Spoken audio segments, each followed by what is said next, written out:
巡りをたどっても尽きません。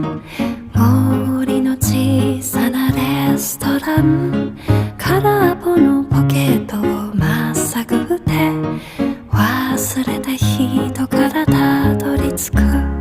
予約は一つもありません。森の小さなレストラン、空席だらけのランチ時、小鳥がパタパタ笑ってる。チュルチュンチュンチュンチュンチュンチュルチュン、チュルチュンチュンチュン